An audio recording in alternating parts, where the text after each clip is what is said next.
When I was 6, we lived in northern BC in the bush. My dad was a hunting guide for Big Ten outfitters. They brought in rich American hunters to hunt for big game, grizzly bear, moose, that sort of thing.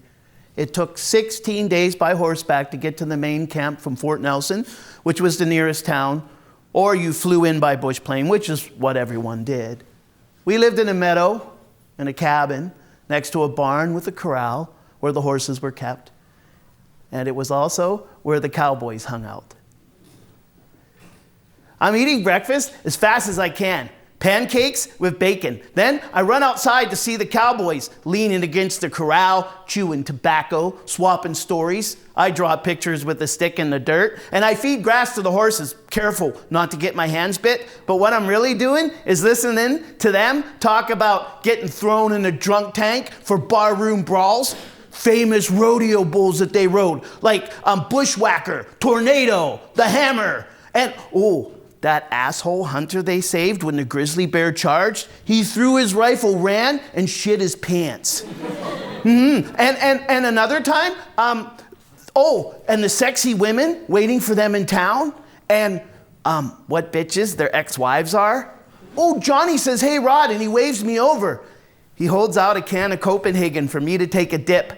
I take a little pinch between my fingers and put it under my lip. It makes me want to puke, but I don't. Because if you want to be a cowboy, you got to be tough. You got to chew snuff. It ain't easy, but it ain't supposed to be easy. Another time, they saddle a colt for me, and I hold the saddle horn with both hands. But it bucks hard, and it throws me off right away. And when I hit the ground, a terrible pain. It shoots right down my leg, but I jump right up, and I smack the dust off my wranglers just like they do. And I said, "How'd I do, boys?" They all cheer. "Yeah, that a boy, Rod." And then, when I walk back to the cabin, Mom sees me limping, but I don't say nothing, because cowboys don't talk about things like that, especially to their mothers.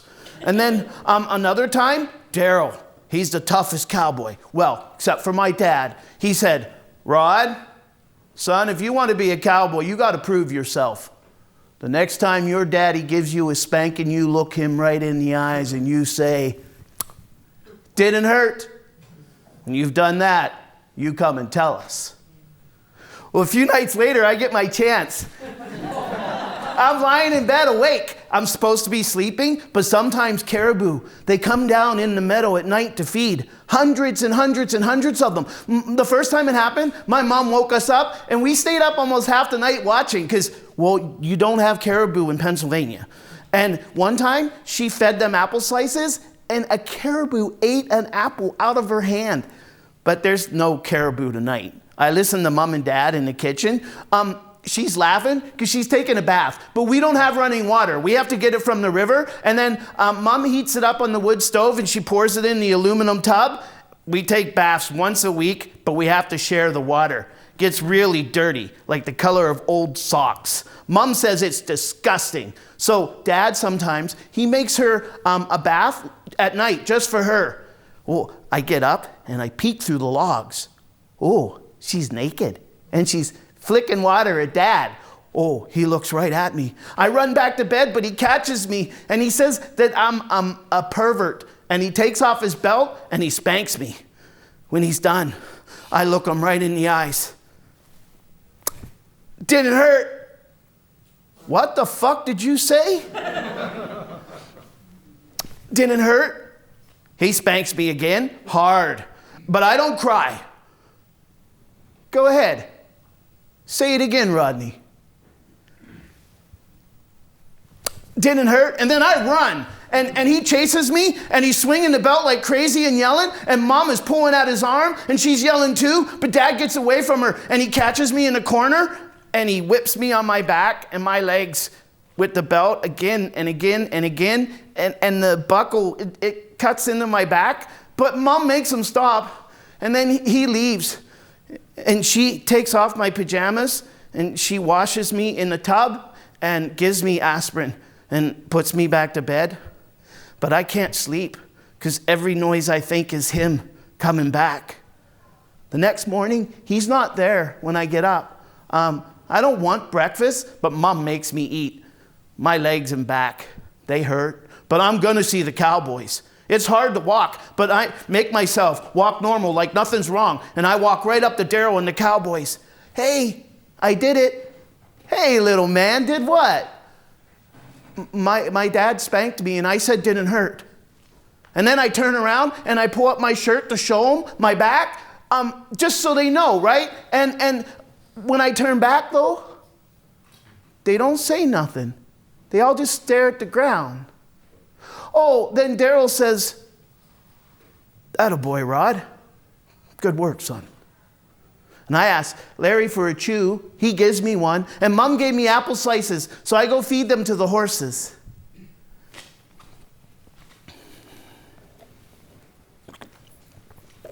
On summer evenings, Dad likes to walk the fire road with his rifle, and our dog's Stupid. Stupid isn't stupid. Stupid is super smart. Yeah. If Dad says, dress, and there's a lady in the room wearing a dress, Stupid will run over and lift it up with his head. Everyone laughs. Mom hates it. Dad says that there's no work for him to do in the summer because he can only trap during wintertime. But Mom says there's lots of work for him to do, but he's a lazy, no-good prick. When Dad and Marty built the cabin, it was almost winter. So they had to build it really fast. And so they only built one room and a dirt floor. But Dad promised Mom that in the summer he'd build more rooms and a real floor. But instead, he goes to Hudson Hope and he gets drunk and he fucks that bitch.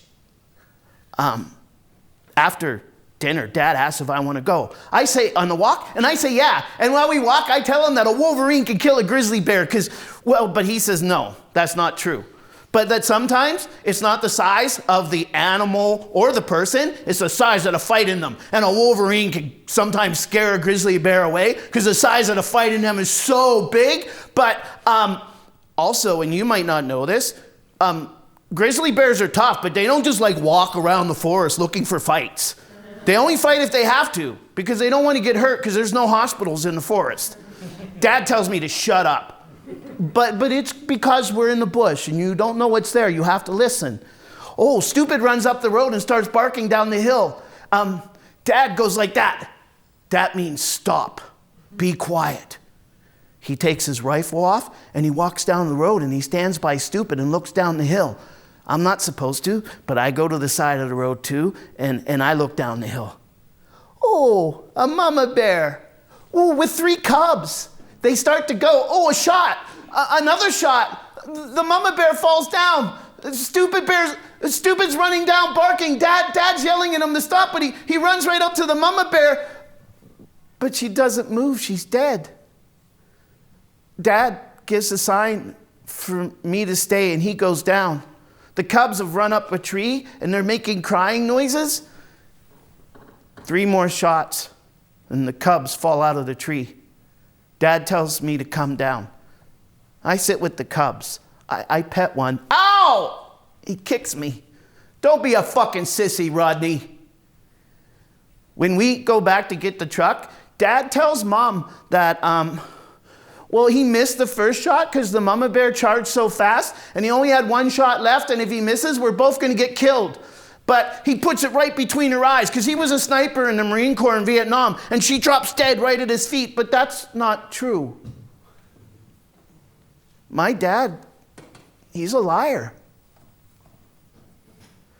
Later that winter, my dad's trapping partner, Marty, who was also a Vietnam vet, he drops by the cabin to see my mom. She makes tea. She sends my brothers outside. My dad's out on his trap line. I'm sick in bed pretending to be asleep. Marty says, Patty, you have got to take the boys today and go to town and don't ever come back here, no matter what Al says. See, my dad told Marty, he's been sitting in the tree line watching us play in the clearing around the cabin through his rifle scope, his finger on the trigger. Tells Marty he doesn't even know why he's doing this. Marty's scared. My mom's scared. She takes us into town right away to stay at the Hudson Hope Hotel, and she gets a job in the lounge, and we never go back. Which is fine with my dad. He stays in the bush all winter. He's happy to do that and just live there and trap. And then in the summer, he moves the whole family to Fort St. John.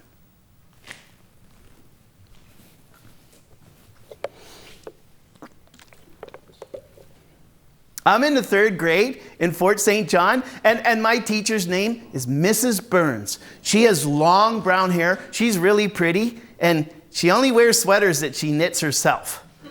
And she always tells me that I'm really special to her. And her husband, Mr. Burns, he drives a pink Volkswagen van with giant yellow flowers painted on the side. Dad says, they're fucking hippies. But I like them. And Mrs. Burns, she tells us about Canadian geese. They fly really fast, 40 miles an hour. And she says that the next time we're in the car with our parents, we should ask them to drive, not fly, 40 miles an hour so we can see how fast that is. So we're driving to the dump to watch the black bears eat garbage. And Mom says, or I tell Dad that Mrs. Burns wants him to go 40 miles an hour. Ow! Backhands me in the face. You tell that hippie bitch I'll drive as fast as I fucking want. You got me? Mom says, don't tell your teacher your father said that. I don't give a fuck what he tells her, Patty. I didn't see her or that faggot husband of hers in Nam. Did you? I don't know, honey. I wasn't there. Remember? Mrs. Burns always encouraged us to talk about ourselves, our family, our friends. So every day we'd have show and tell right after homeroom. And, well, I'd get up, and today for show and tell, I'm telling about what happened to me last night. Mom woke me up at midnight to go to the store to get milk because we don't got any, and we got to have it for cereal in the morning. She wakes me because Dad's too afraid to go out that late. And I have to walk 10 miles through pitch blackness and watch out for vampires and werewolves.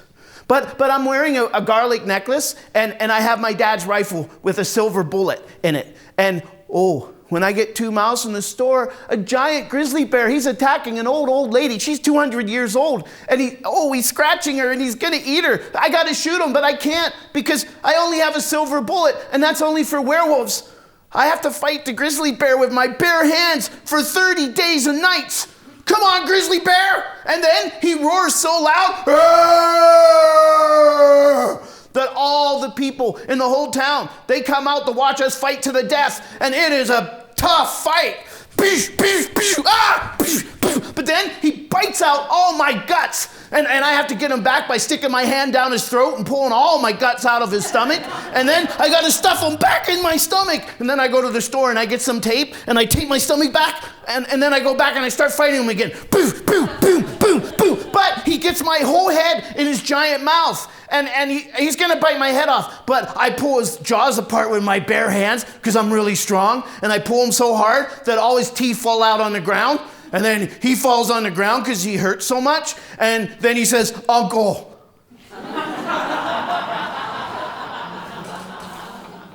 And then I make that grizzly bear promise that he will never come into town again, but he'll stay in the woods. And he won't hurt old ladies anymore. And when he leaves, he looks really sad because he says that I'm a great grizzly fighter and we should be friends. But I say, no, go, mister, go. And all the people in the town, they say that I'm a superhero and they chant my name, Rodney, Rodney. Oh, but the grizzly bear comes back. He's driving a car. And he's really nice now. And he takes me to the store for milk. And then we go home. And he surprises my whole family. Because he comes inside. And he tells them what a great grizzly fighter I am. And that if we ever need help, all we have to do is shout, Grizzly Fred. And him and all the grizzly bears in the world, they will come right away to help us. Because he's Grizzly Fred. And he's king of the grizzlies. They have to listen to him. Today, for show and tell, I'm telling about fishing at Charlie Lake with my dad. We're in the yellow canoe, and he cast 2 lines to troll for trout. I don't like trolling. It's not fun. He says it's peaceful, but I think it's boring. And I don't get to do nothing. I don't get to reel the rods. I don't get to paddle.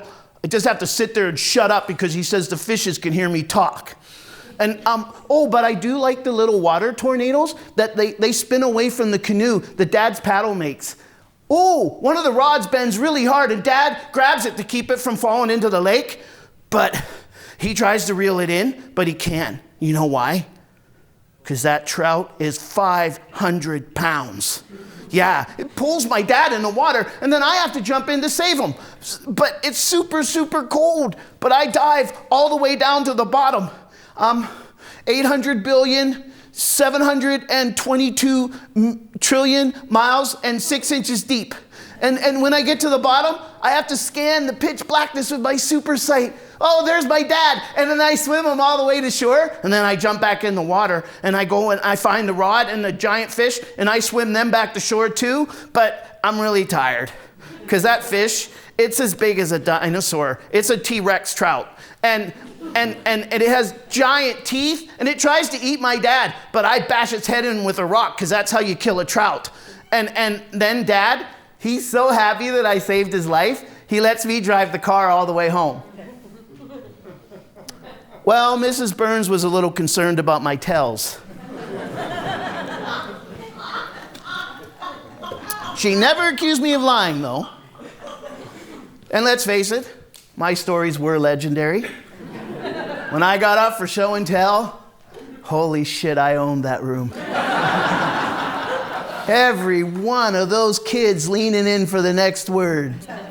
But Mrs. Burns called my parents in for a parent-teacher conference. I had to wait in the car. After, when Mom and Dad come back, Dad is really quiet. I know, I'm in trouble. When we stop at the red light, he turns around in his seat. Your fucking lies stop now, mister. No more show and tell. From now on, it is show and shut the fuck up. You got me? And if I caught a 500-pound trout, I wouldn't need your help reeling it in.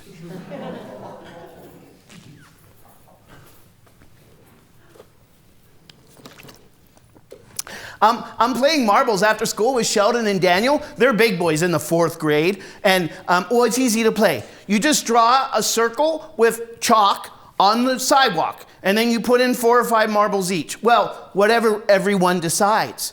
And then, here's a tip. Always put in 1 or 2 of your best marbles. Some people only put crappy ones in, and nobody wants to play with people like that. When it's your turn to shoot, you put the big marble, the shooter, on your thumb. And then you aim it at the marbles, and you go, pew! And then if you hit any and you knock them out, you get to keep them. And then whoever has the most marbles at the end, when all the marbles are gone, that person's the winner. And I'm hitting all the marbles today, and they keep missing. Daniel shoots. He misses. Oh, but he takes my marbles. No, Daniel, you can't do that. That's cheating. But Sheldon says, shut up, little girl, and he pushes me. Well, I punch Sheldon in the face, and then I'm punching him on the ground. I'm not a little girl, Sheldon. I'm not a little girl, Sheldon. I'm not a little girl, Sheldon. And then Daniel tries to pull me off, and I punch him in the face too, and he runs away. And then Daniel's crying. Sheldon's crying like a big sissy, baby. And then I take all the marbles, because they're my marbles now. And I put them in my bag. And some of the kids are looking at me, but they don't say nothing, because car horn honks. It's my dad. I'm in trouble. I pick up my books and I walk slow to the car. And when I open the door and get in, he says, holy fucking shit, killer. Son, that was one hell of a fight. You sure showed those little pricks you don't fuck with a DeCroo. And then on the way home, Dad tells me that a Marine never backs down from a fight. He might not start it, but he always fucking finishes it, and that's a fact that you can take to the bank. And then when we get home, he tells Mom, Patty, I swear, babe, I've never seen anything like it. I mean, he flew at them like some kind of wild animal, like a bat out of hell. We could have used him in Nam. Mom gives Dad a look. Don't. What? Well, she doesn't say nothing. And then Dad, he takes me into the living room. He shows me how to make a real fist and how to throw a real punch. And then that night, Dad comes home really late from the condo hotel. Well, he comes home really late from the condo hotel every night because he's the bartender, the manager, and the bouncer. And he always brings his friends home with him, and they sit in the kitchen, and they smoke cigarettes, and they drink beer, and Dad tells everyone about his last fight. What the guy did wrong at the bar, what Dad said to him, what the guy said back, how Dad wanted to give him a break, but the guy's an idiot. So he has to give him knuckle sandwiches. He has to feed them to him, boom, boom, boom, until the guy begs him to stop with all the nutrition. And then everyone laughs, and I listen every night, but tonight Dad says, hey guys, let's wake Killer up. Do you want to hear about his big fight? Mom says, no, Alan. But Dad says, Patty, the man's earned it. And I get to get up and tell everyone.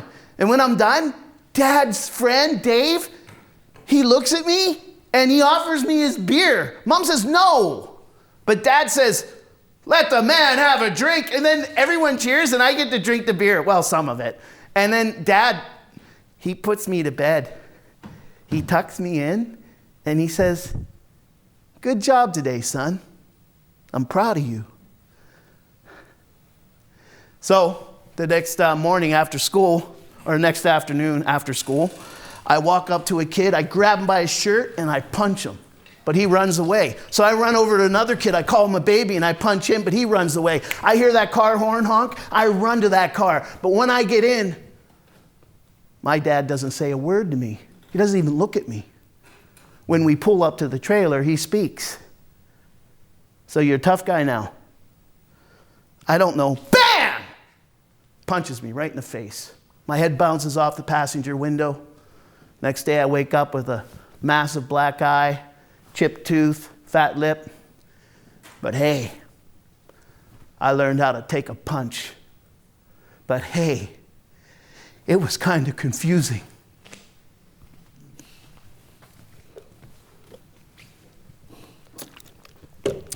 I'm 16, bitches. I live in Pittsburgh with my mom and my bros. We fucking came back here after she left Dad in Canada. I don't live at home. She kicked me out. I sleep on my friends' couches when their parents let me. She's a fucking bitch. She's one of those raving born-again Christians. You know the type. Always waiting on the rapture, speaking in tongues. She is insane. And all we do is fight. And yeah, okay, I drink too much. And I steal shit. I break into people's houses. No, but fuck off. Just mind your own fucking business, man. I'm at Ricky Delgado's place. It's Friday night. His parents are out. It's not a party. It's just me and the boys having some beers. Well, there's no chicks here. I guess you could call it a sausage party. Oh, somebody's pounding on the front door. Stands to Blecky. He says, my younger brother Les is going to fight the youngest of the Mulligan brothers at the baseball diamond behind Colfax Elementary. Fuck. The Mulligans are fucking tough. Their dad, he's been beating the shit out of them since they could crawl well when he's not in prison. My brother Les doesn't have a fucking chance. I mean, well, I know this because I fight a lot. Well, no, only when I have to. Most guys know, leave me the fuck alone, because if they don't, I ain't gonna back down, right? Fuck you, bitch. You wanna fucking go, pussy? I'll fucking end you. See, I know what a street fight looks like. I know all the rules. I know what you're supposed to do, right? But my brother Les, well, he might be bigger and older than Tommy, but Les doesn't have a chance. Sometimes I think it's not fair that my brother Les was born in our family, or that he should have to live in this neighborhood, because my brother Les is gentle. He's always been that way. When he was little, he stuttered all the time, and Dad hated it. And then on his 4th birthday party, he stuttered in front of everybody, and Dad picked him up and he slammed him into the wall so hard he put him through it.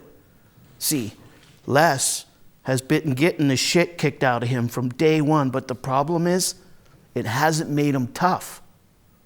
He'd rather go sit in his bedroom all the time and play with his little turtles. He has a little turtle pool. Or he goes to the creek and he plays with the salamanders and the crawfish.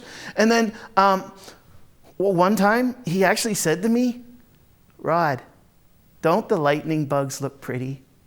They're like little clouds of floating tiny fairies all around us, or stars. I was like, bro, you cannot say shit like that. You're gonna get your fucking ass beat and I will have to fight for you. See, you have to fight in my neighborhood. There's no, what do you call them, pacifists? None of those people here.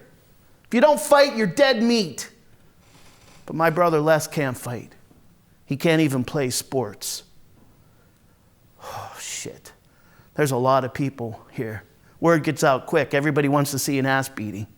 Oh, the Molicans are all here. They're laughing and pointing at me. I give them the one-arm salute, motherfuckers. I'll probably have to fight one of them before this is over. Oh, Les walks out to the pitcher's mound. He has to do this. Tommy challenged him outside Shoop's restaurant in front of a lot of people. It's dark. I can't see his face. I get a little choked up, because that's my brother. And I know what's about to happen to him. No, fuck that shit! I push it down. I'm a fucking Marine. I just get a little emotional when I have too much to drink. I had some beers on my own outside Ricky's place before the guys got there. I just needed some before they came and drank them all. Oh fuck, Tommy charges Les. He punches him in the face. Les goes right down. Tommy starts kicking him. I shout, fucking stop, Tommy! Tommy, you fucking sucker punched him! And then all my friends are shouting too, right? Tommy stops. He doesn't give a fuck. He's gonna win this fight either way. I go out. Les is laying on the ground. Les, get up off the fucking ground, man, and fight him. He says, no, Rod, I can't. Les, you get up off the ground now. And I help him up. That's when I smell it. He shit himself. And he's got a giant piss stain on the front of his jeans. Tommy sees it. Guys, come here. Look at that fucking faggot. He pissed himself. I lose it. I charge Tommy, but everybody gets in between us. And I have to stop because it's not my fight. So they square off again. It's brutal. Tommy punches my brother Les in the face 4 or 5 times, and Les just stands there with his hands down, takes the punches. I'm amazed he stays up that long, and then he goes down. I walk out. We see Les get up off the fucking ground and fight. He's crying. He says, no, Rod, I can't. Rodney, please, make him stop. Les, you get up off the ground. And if you don't, you're going to have to fight me. And then he curls up in a ball like one of his turtles. And I kick him in the back. And I keep kicking him. And every time I kick him, he grunts. And every time he grunts, it just makes me angrier because it's pathetic. You have to get up off the fucking ground. You cannot stay down. And then Tommy, fucking Tommy, he's the one who pulls me off of him. Rodney, what is wrong with you, man? That is your brother, blood. Yeah, because you know what? You can beat the shit out of anyone you want, except family. Unless, of course, it's in the privacy of your own home. Everyone leaves. My little brother, Chris, he helps Les up. I go over. I try to say something, I was just trying to help him. And Chris says, no, Rodney, you stay away from us. So I lay down on the ground. And I look up at the stars. They don't look like lightning bugs. They don't look like anything at all.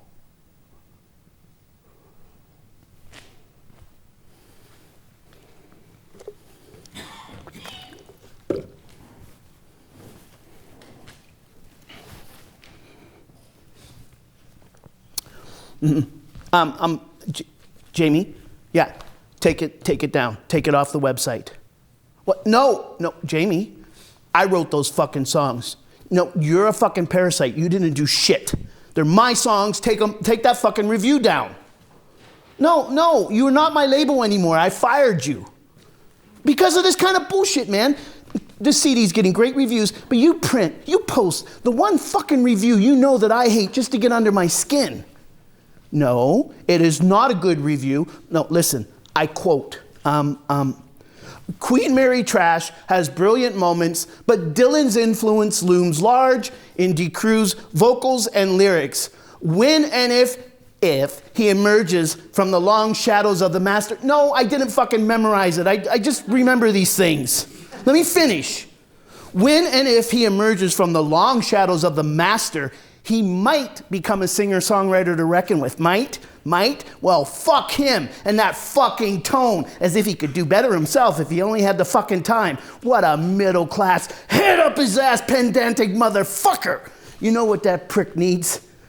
I'll tell you what he needs a hydrochloric acid enema. Yeah, it would burn the bullshit right out of him. What? No, I'm not crazy. Okay, no, you want to see crazy, Jamie? You take that fucking review down, or I'm going to get an axe, some gasoline matches, and I will come and burn your office down, baby. Burn, motherfucker. Well, everything's fucked. Shouldn't be. I got a new CD out. It's doing great. Great reviews, well, mostly. But I can't control it. It's getting worse and worse. The rage. I keep watching myself shoot myself in the face. I say, self, please, we got a lot on the line. Don't shoot yourself in the fucking face. And then myself looks at me, grins like a maniac, and pulls the trigger. I just finished what should have been a great tour. 30 dates in Western Canada. All of them sold out. But guess what? I fired the band halfway through the tour in Winnipeg. That's right. We had to play the second half of the tour, not talking in the van, motel rooms, load-in, sound checks, on stage, after stage meals. And here is the rub. I fired these guys. They're like brothers to me because I knew they were sick of me. I just beat them to the punch. My friend, Carolyn Mark, she's a country singer. She was opening the shows for us on that tour. It was very kind of her. She said, Rodney, honey, you have the nicest band in the world. If you can't play with those guys, who are you going to play with? And she's right. Nobody I've worked with wants to work with me anymore. I've fired 2 labels. Nobody's going to touch me again. I am 10 years clean and sober. I'm 3.5 years into PTSD therapy. What the fuck is my problem? At least when I was an alcoholic and a drug addict, it made a perverse kind of sense, you know, like the arrests, the thefts, the suicide attempts, the fights, the emergency wards, the psych wards. But people were like, hey, nightmare childhood, PTSD, he's sick. He just needs to get help. He'll find, if he cleans up, he'll find the pot of gold at the end of the recovery rainbow. I can't even blame my dad anymore. He died a couple years ago in Austin, Texas. We talked a lot the last few months of his life. He apologized to me. We talked about the war, the family. When I tried to apologize to him, he said, Rod, you're my son. You owe me no apologies.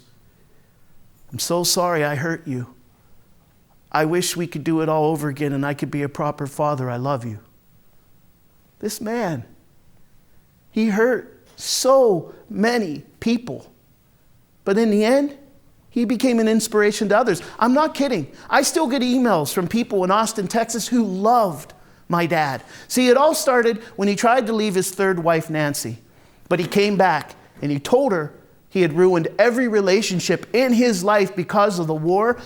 But he wasn't going to this time if she'd let him stay. And she did.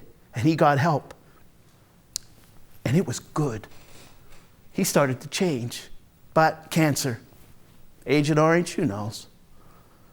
But my dad decided he wasn't going to be a self-pitying, dying old man. He was going to show people that you could die well. He was kind. He listened to other people's problems. He didn't go on about his own. He joked with the nurses. He made everyone laugh. He inspired people at church. He would get up and tell stories about his life. He wrote a blog that people actually read about his life, the war, his many, many mistakes, the things that he did to us, how he would do it differently if he could. Living with cancer, dying, how we should have never been in Vietnam. On the last night in the hospice, 30 people stood around my father's bed and sang his favorite hymns.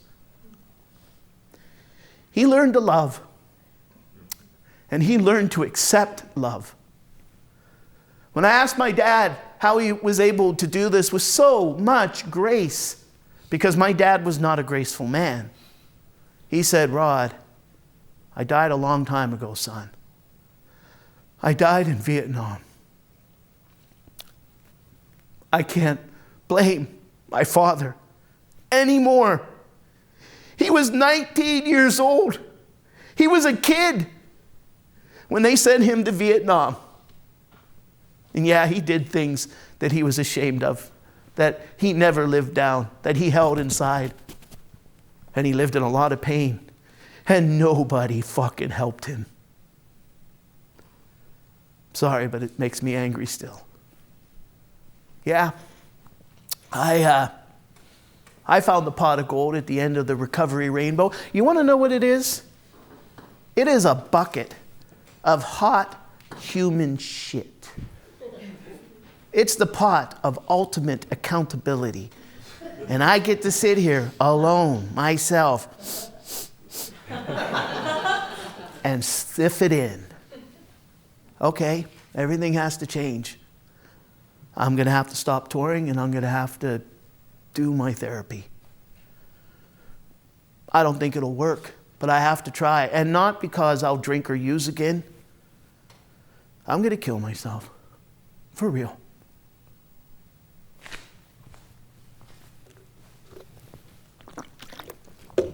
I am sparring with my Brazilian jiu-jitsu coach, Riley. I'm a beginner. He easily takes me down. He gets full mount, which means he's basically sitting on my stomach. But he's dropped his upper body, his chest, onto my upper body, chest, and face. He's driving his hips hard down into my diaphragm. I can't breathe because of the pressure. Now, if a BJJ artist says that you're heavy, it's a compliment. It means you can distribute your weight against your opponent in such a way that it makes it very difficult for them to move. It's highly uncomfortable and difficult to breathe. And Riley is fucking heavy. It is a nightmare for me to be underneath him. He's rendered me helpless. But he won't hurt me, right? I don't know this because I am having a full-on PTSD flashback. I am trying to push the panic down, but the fear is too intense. So I push at Riley with both arms extended. He catches one in an arm bar and submits me. In a real fight, he would have shattered my elbow, broken my arm. He says, "Rodney, are you okay?" "Yeah, man, I'm fine." So he sits down with me on the mat and we break down what we just went over. "Rodney, brother, you're way too tense when I'm on top. You got to relax, breathe, suss things out, use the techniques that we've taught you." "Yeah, man, but I can't. It'll make me look weak." I mean, the other guys, they don't complain about PTSD. "Rodney, eyes. Listen, brother, you are not going to be a BJJ world champion, nor am I. We do this because it makes our lives better. This helps you deal with PTSD, right?" "Yeah." "Okay then, don't forget that." So I tell Riley the truth, that I'm panicking because I'm having a flashback. And he says, "Okay, no big deal. Here's what we're going to do. I'm going to take mount again. I just want you to breathe. That's it. Nothing else, okay?" I'm underneath Riley. He's reminding me to breathe. But I start to freak out again, and I ask him to get off me, and he does right away. And I stare at the mat. "I'm sorry, Riley." "Rodney, what are you sorry for, man? It's all right. Are you ready?" We do it a few more times, and I can tolerate it. I can breathe. I mean, It's still a struggle, but it's not overwhelming. Then Riley says, okay, use the technique I showed you. So I ball my fist up and I put it against his hip and I reinforce it with the palm of this hand. And I push hard at his hips. And as I do that, I bump my hips up repeatedly. That creates just enough space between us that I can partially get to my side. Hook his leg with this foot, pull his leg in between my legs, clamp tightly, hip out to the right, half guard. Okay, I know it doesn't sound like much, but it is way better than being mounted. Well, depending what we're talking about, but I'm talking about BJJ. Seriously though, it is very, very difficult to use techniques when you're having a flashback. But for me, the techniques are the way out of the flashback. See, by remembering and applying the details of the technique in response to my opponent's weight, pressure, and movements, well, it puts me back into my body, back into the present. When I get into half guard, I realize, holy shit, the flashback stopped. I'm so lucky to have coaches like Riley and Roy who understand this. They are giving me a master's class in dealing with trauma. Every time we step on the mats, I am learning under high duress, controlled violence, how to deal with my triggers without reacting so I can shut them down. My coach, Roy, he always loves to say, the mats don't lie. But he's right. 5 minutes with a good coach on the mats, he will see who you are. If you're a coward, oh, it'll show. If you're a bully, it'll show. If you're a traumatized psycho on the verge of killing himself, it'll show. 6 months after I start studying BJJ, my therapist, Dr. Passy, he tells me that my recovery has suddenly improved dramatically. He says that I am finally implementing the strategies and the techniques he's been teaching me to manage my PTSD symptoms. He urges me to keep training, and he says that he could not have come up with a better strategy for me himself. But here's the kicker. I never intended to study BJJ. I joined Spartacus Gym because after I stopped touring, my therapist said I needed to exercise daily because it reduces stress, and I have a stress disorder. So every day I go to the gym, I lift those weights, and I ride that fucking bike. And but here's the thing. The guys lifting weights, flexing in the mirrors, they look like threats to me. See, PTSD makes me hypervigilant. My lower brain is always scanning for danger, AKA the lizard. And the lizard, it appears, doesn't like guys who work out. So when the lizard identifies a threat, a flashback is triggered, which sets up a fight or flight response. My tendency is to fight. So I am hearing from the lizard, Rodney, look at the guys over there punching the heavy bag laughing. Rodney, they're laughing at you. You better do something or you're a little bitch. On the guys over there on the bench press, they're talking about you, Rodney. Don't be a little bitch. Do something about it. They plan to jump you. So I'm thinking things like, okay, well, I'll take this dumbbell and I'll smash the first guy that comes at me with it in the face. Then I'll throw it at the next one and run out. Now, I know that this isn't true. I'm not psychotic, but I'm about to fucking snap every time I'm at the gym. So I rush through my routine. I go home and I lock the door. Nobody at the gym talks to me. They can sense how tense I am. And I like that. I want to isolate. That's what people with PTSD do. The world is a minefield for us. People trigger us, you're having a great day, and bam! Shit happens. I've gotten into full-on brawls at Tim Hortons waiting for a Boston cream donut because somebody cut in the line. It's pathetic, but it's true. Because I have complex PTSD. Because I was exposed to trauma on an almost daily basis as a child. My identity was forged in trauma. I see the entire world through a lens of trauma. And here's the kicker. I recreate it. I seek it out because I crave it. Yeah, that's right. The chaos, the conflict, The volatility, that's my fucking jam, baby. Bring it on. But here's the thing. If my therapy can teach me to identify my triggers so I can shut them down, if I can learn to implement self-care on a regular basis, then and only then the real work starts.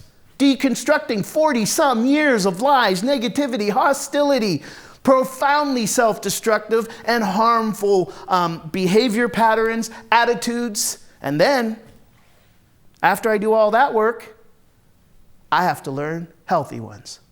The chances of my therapy working are not good. I should be in an alley with a needle in my arm, hey, which I have been. Or in a jail cell, which I have been. Or dead, which I am not, because I have been lucky. One day I'm at the gym, and the owner, Roy, he comes over and he talks to me. Roy works with fighters, so he has a different perspective on people. Now, he's told me since that one of the reasons he spoke to me was because I looked like I was about to go postal every time I was in his gym, and he wanted to, check me out. But he also saw me working out with such determination, such discipline every day, he thought, hey, I can help this guy. All I remember is I got excited the moment he invited me to join his BJJ classes. The same excitement I felt when I went to my first 12-step meeting and people were kind to me. Because nobody was kind to me at that point in my life because I did not merit their kindness. The first time I really identified with the idea of becoming a poet, a singer-songwriter, an actor. See, these things that I'm talking about, these are the things that have helped me, I have a hard time saying this word, heal. These are the things that have helped me heal. These things and the people who are kind enough to support me and teach me, they're the only reasons I'm here right now. So after I could tolerate the pressure, after I can use the techniques, Riley says, okay, Rodney, so when you're in this situation, remember, breathe, relax, use the techniques. Don't get tense because you can't think or move properly. Okay, thanks. No problem, my man. Riley goes to the showers. I sit down on the mats and I breathe and, well, a few tears fall. I would never cry in front of my coaches or the guys I train with, but hey, these are tears of gratitude. And nobody can see me. So I clean up the mats, pick them up, I put them away, and I go home. I'm lying on a massage table with Marjorie, who I've just met, leaning over me. She's got her eyes shut. She's placed one hand on my chest, one hand on my shoulder. We're like this for several minutes. It's kind of creeping me out.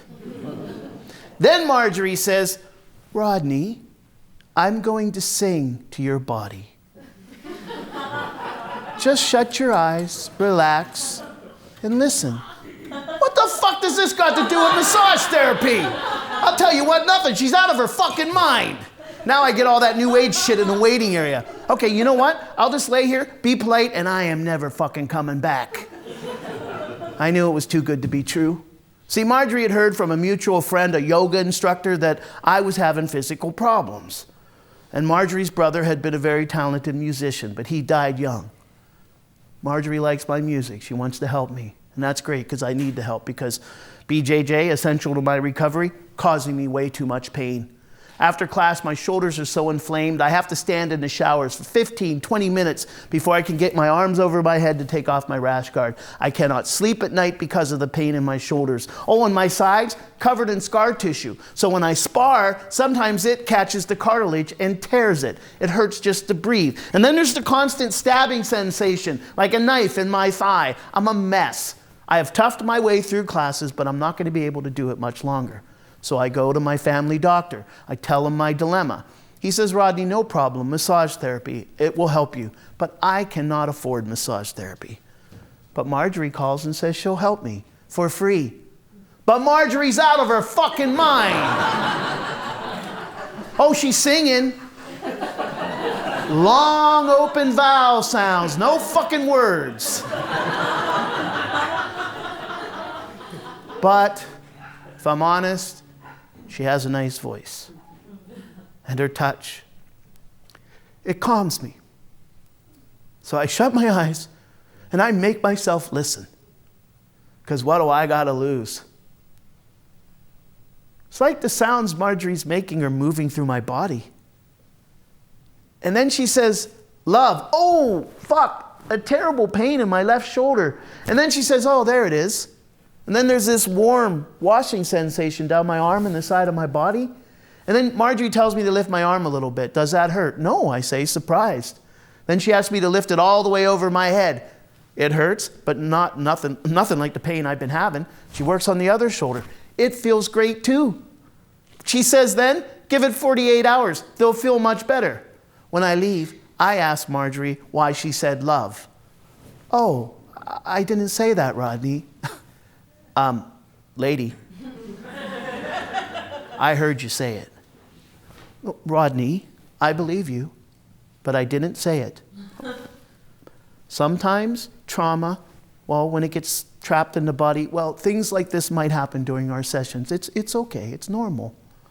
That's a difficult word for you, isn't it? What word? Love. Fuck her, fucking bitch. I know she said love. And the whole fucking thing, it was surreal. Okay, but if I'm going to be honest, my shoulders feel great. And when I leave, I feel alive, but calm, you know? Like I can feel the air against my skin, and it feels good. In the sky, holy fuck, is it blue? Who fucking knew? Okay, maybe that sounds trite, but think of it this way. Remember, if you can, the first time you made the color blue with a crayon on a sheet of white paper. Yes, like that. First time blue. And the crows, look at them, they're fucking everywhere. Cocky little sons of a bitches strutting around. And they're cawing. It makes me laugh. No, they're singing. And it's good. And okay, I'll admit the crows are not the natural born singers of the bird realm. But I think it's beautiful. I'm back on the massage table with Marjorie working on my left thigh. It hurts. But she says, because she says I have a lot of scar tissue, but I trust her. So I shut my eyes and I let her work. And then I see it. The pink bicycle. It's a girl's bicycle with a banana seat. The whole thing is pink, including the tassels hanging from the handlebars. It's leaning against the side of the Damview Hotel by the tavern door. The Damview Hotel is a slum hotel that we moved next to when we came back to Pittsburgh. I was 11 when I saw the bike on a July evening through my bedroom window. See, all the kids in our neighborhood, we left our bikes lying everywhere, believe me. It was a bad neighborhood, but for some reason we didn't have bike thieves. And even if you did steal one of our bikes, we'd know whose bike it was. We'd just take it off you and give you a beating. But I didn't recognize this bike. What kid would leave their bike leaning against the Damview or even be inside it? See, our mothers were always warned us, stay away from the Damview Hotel because, the men who lived there, drug addicts, alcoholics, but more importantly, the most damaged, deeply traumatized men from the Vietnam War. These vets were very scary. They had long hair and beards, greasy. They wore filthy, olive green, drab green military jackets, and their eyes looked into you and they said, you better leave me the fuck alone, or I swear to God, I will fucking end you. We were scared of them. And we weren't delicate flowers. We were white trash kids. We were used to shit that would horrify most nice folk. But we stayed away from the hotel and those men. I saw the bike for over a week, every day, every night. No one touched it. The men coming in and out of the tavern, they looked at it and then they'd look away. Something was wrong. Something was very wrong. I knew it, but I didn't say anything. I didn't tell anyone. A few days, a week, some boys, they smelled a terrible smell coming from the basement windows of the hotel. One of them went and looked through the window. He saw what looked like a rolled up carpet on the floor, but something was inside it. The stench. It made him puke all over himself. His parents called the police. They found the body of a 12-year-old girl. She'd run away from a neighborhood down the river.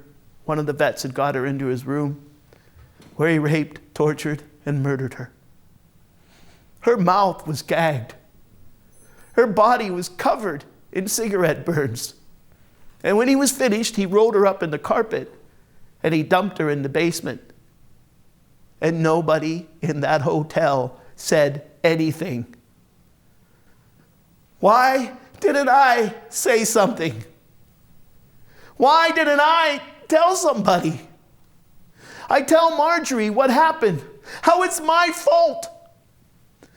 How every time I see a girl's bicycle, a girl riding a bicycle, a pink bicycle, I'm immediately there and I'm looking at that bicycle against that wall. And then I start to think about the pain, the terror that little girl would have felt. It invades my fucking head whenever it wants to. Again and again and again and again and again. My entire fucking life. Will somebody please just make it stop? And then I'm crying. And I am begging that little girl to forgive me. And then these deep sobs, they're torn out of my guts. It's like something poisonous is leaving my body and I wanted to leave, but then I think, I'm leaving her alone in that hotel room again and I cannot do that. And then it's over. And Marjorie's leaning over me and she's reassuring me that I'm okay. And then she tells me that it's not my fault, that I have trauma and that it has done something to my brain that makes me think I was responsible, but I'm not. I was just a little boy. Then she tells me it's okay, I can let her go because she's not in pain anymore. When I leave, I'm exhausted. I see a bench overlooking the docks. I sit down on it. Yeah, okay, I let something go in there, but I know I am still to blame. I do not get off that easily. I watch the cranes unloading the big cargo ships. Then I remember.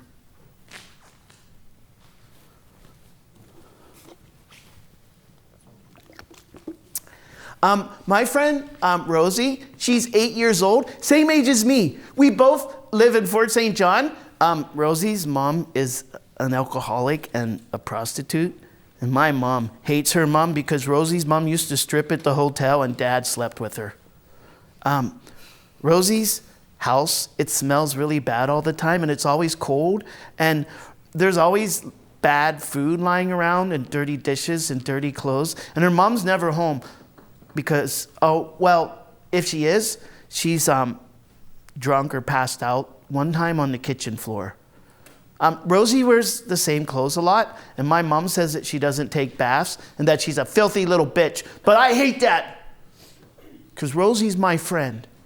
We play a lot behind her house, and one time I take her to an empty garage that my brothers and I use as a fort. We hide our candy there that we steal, and some Playboy books that we found. And I show Rosie the pictures of the naked ladies. I tell her that they're my girlfriends, and then I kiss them. And then Rosie, she's concentrating on the pages. See, Rosie, she's really quiet because she's always thinking. She's super smart and very serious. And she says, Rodney, why are the ladies naked? And I said, well, I don't know. They're dirty pictures, Rosie. And then the door opens. 3 big boys come in, teenagers. Rosie hides behind me. They ask what we're doing. Then they see the Playboy book and they take it from me. And they look at it and they laugh. And then they ask me if I have a heart on. I say no. Then they make me take my clothes off. And then they tell Rosie to take her clothes off too. But I say no. And I try to fight them, but I'm not strong enough. And the big boy gets me in a headlock, and the other one's punching me in the side, and I'm naked. And Rosie yells, stop! And they stop, but they tell her that they will start again if she doesn't take her clothes off. And I say, Rosie, no. But Rosie takes off her clothes. I'm sorry, I'm not going to tell you what happened. It's way too painful. I can only remember bits and pieces. It's like I go into a fog. My therapist tells me that it's very important for me to respect the limitations of my mind because of trauma. Sometimes we forget things because we need to. Trust me, if I need to remember, I will, repeatedly. I got wasted for many years trying to forget about Rosie.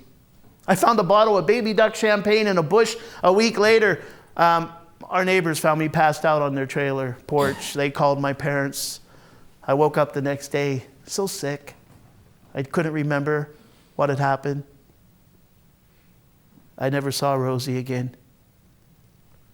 I hate myself for what I did to her, what I let those boys do to her. I think about what Marjorie said, how it wasn't my fault what happened to the little girl in the hotel. All right. I think that makes sense. And maybe what happened to Rosie wasn't my fault either. I mean, I would have never hurt Rosie. She was my friend. I loved her. We were both hurt that day. We were both made to do things we didn't want to do. We were just children.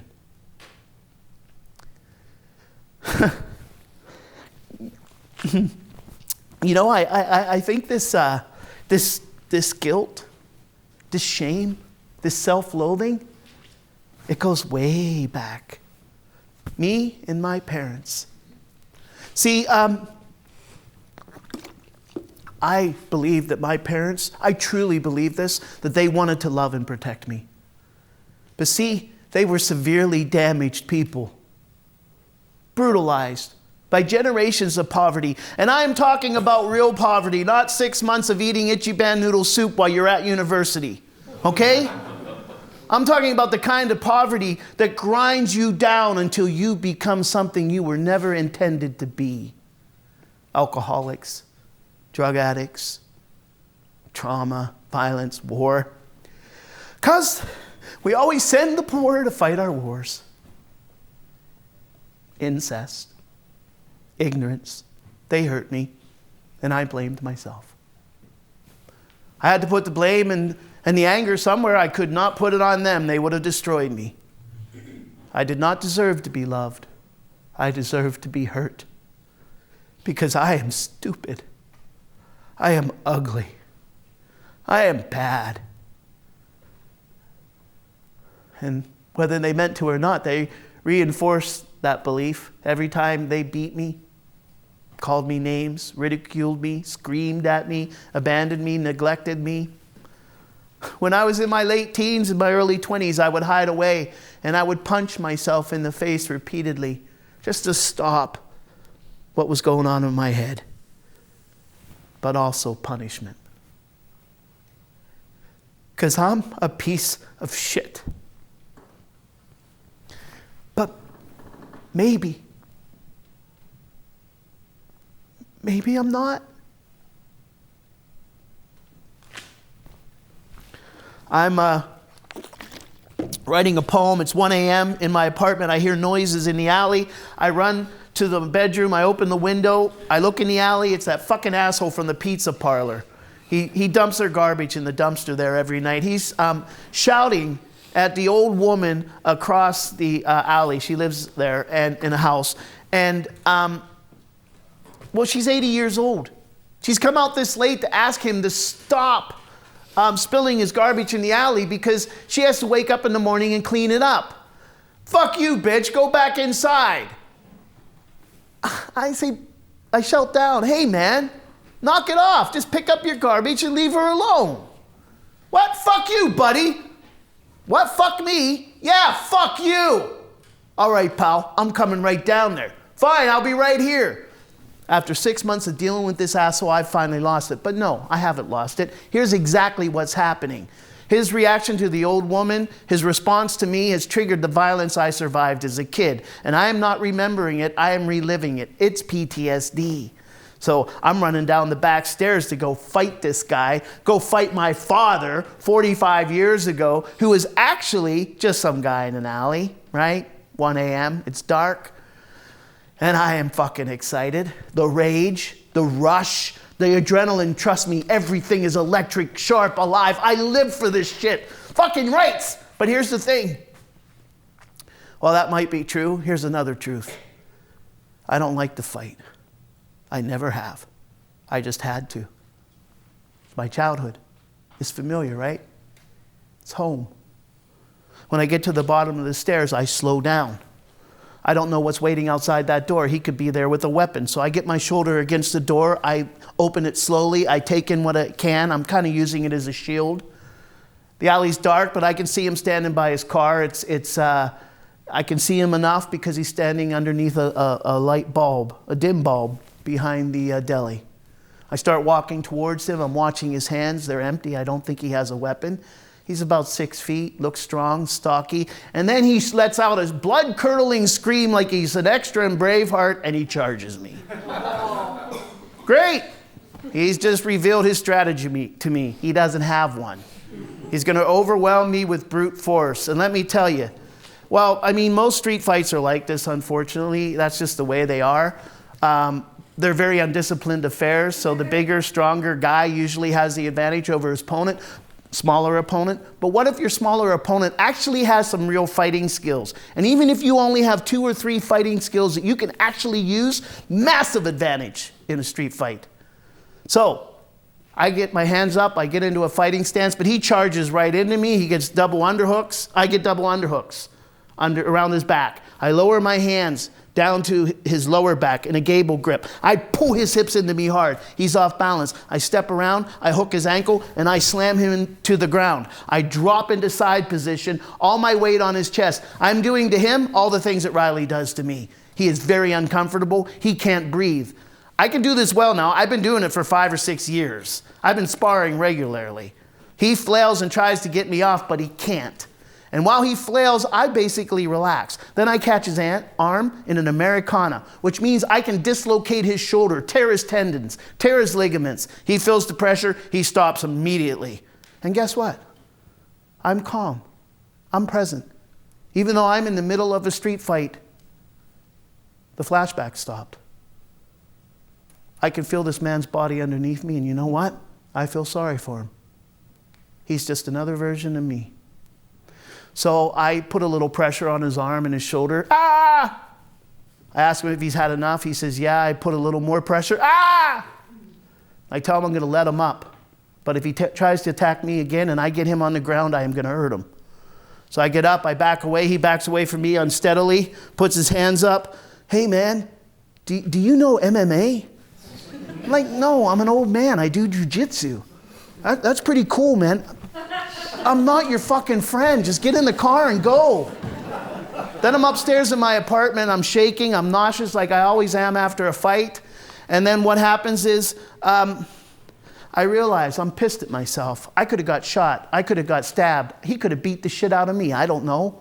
Or I could have went to prison for manslaughter. I've gotten crazy violent when I was younger in situations like this. BJJ saved my ass and his. And I make a vow, no more fighting, no matter what. And by the way, he's kept the alley very clean since. Quiet as a mouse. I genuinely thanked him when I ran into him one night. He He didn't say anything. He got in his car and left. Fine. It's not Mr. Rogers' neighborhood. I'm certainly not Mr. Rogers. But shit is working out, I think. I'm in Kate's apartment sitting on a couch. Kate is a manager. She works with lots of artists. She runs a record label. She's not my manager yet. She's helping me with a grant. And I'm surprised she's helping me because, well, let's face it, she knows a lot of people in the music industry. She's well connected and none of them will work with me. I'm anxious. She's in the kitchen. She's talking to her 3.5-year-old daughter. I don't like to be around kids. And it's not because I dislike them. I'm afraid of scaring them. I mean, I get into conflicts with adults all the time. I don't mean to have, but a PTSD trigger hits and I'm saying something hurtful. People tell me I'm doing way better, and it's true, I am, but I don't fully trust myself. Kate comes into the living room, sits down. We start talking. Then Lucy comes in. She's tiny, but sturdy. She's got light brown hair, blue eyes, the bluest eyes I have ever seen. She just stares at me. Kate says, "Lucy, this is Rodney." "Hi, Lucy."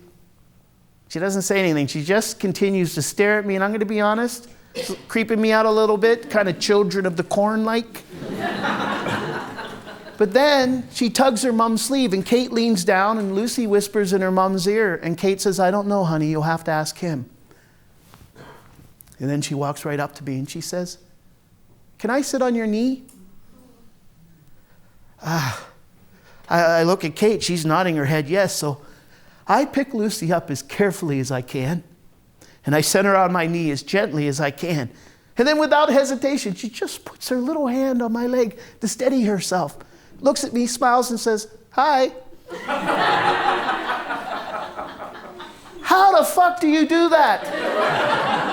She just gave me her trust. All I have learned in my life is not to trust anything or anybody. But in that second, Lucy, she just walked through all my defenses. And in that second, I just wanted to deserve her trust. Kate calls me the next morning and wakes me up early, and she says, "Are you doing anything this afternoon?" I say, because I'm half asleep and not thinking, "No, I think I'm free." "Good, you can watch Lucy then." Fuck. I say yes. 4 p.m. I pick Lucy up from the daycare. She says we have to go to the park because she always goes to the park after daycare. So we go to the park. She introduces me to every plaything in the park. And I mean introduce because they all have names. And then I have to watch her play on all of them. And I mean watch because it's a performance and she's checking to see that I am watching. When we're done, we go back to Kate's apartment. I'm having fun, but I am way out of my fucking league here. I am exhausted. She wants all my attention. I don't have a second for myself, so I set her up on the coffee table with some paper, some crayons, so she can draw. I'm going to get on the computer. Just a few minutes, me time. Lucy's having none of this. Lucy walks right over to me. "Rodney, what are you doing?" "Luce, I'm working, sweetie. I'm scrolling my Facebook page." "Just go draw for a little while, okay? I'll be right with you." "Rodney, you're lying. You don't want to play with me. You're not working." Hey, kiddo, all right, I'm lying. But it's not because I don't want to play with you. It's because I don't know how. And then, with her little hand, she just grabs my hand. And she says, "Well, come on, it's easy. I'll show you. Let's draw." And you know what? She's right. It is easy. So for the last 7 years, I've been letting Lucy show me. And I love her like no person I've loved in my life. I don't know why. She's not my child, but that's just the way it is. And she might have saved my life too. There's that. Lucy and I are having a tickle fight. She loves tickle fights. She always wants to have them. The moment I touch her belly and tickle, she screams with laughter, flails her arms and legs around. But here's the thing. She's so spastic and she's so flexible that as I'm tickling her, and I like it too, I mean, it makes me laugh too, she somehow knees herself in the nose and it starts to bleed. I feel terrible. I try to reassure her. She pushes me away and says, "It's your fault, Rodney," and she runs into the living room. So I go into the bathroom, I get a washcloth, I try to wash her face. She goes, "You're mean, Rodney," runs into her mother's room, slams the door and locks it. I try to talk to her through the bedroom door. She says, Rodney, I'm going to call my mama. It's all your fault. I call Kate. She says, Rodney, it's okay. Don't worry about it. She'll be okay. Just give her a few minutes. So I sit down on the couch and I pick up a crayon and I start to draw. Eventually I hear a little voice from behind the door. Rodney, what are you doing? I'm drawing, Lucy. You want to join me? No. Okay. I keep drawing. The door opens. Lucy sticks out her head, looks at me, stomps across the room, throws herself into the chair, clenches her arms, and gives me the death glare. Her eyes are puffy from crying. She's got a little dried blood under her nose, but she's okay. She's just upset. I keep drawing. When I lift up my head, she's smiling at me. Rodney, what are you drawing? A house. Oh, and then she gets up and she runs across the living room, jumps up on the couch. She's standing on the couch. She's not supposed to, but I am not saying anything. She puts her hand on my shoulder, leans in to inspect my work. What do you think, Luce? It's okay. Do you want to help me? Yeah. She's okay. We're all right. Didn't hurt.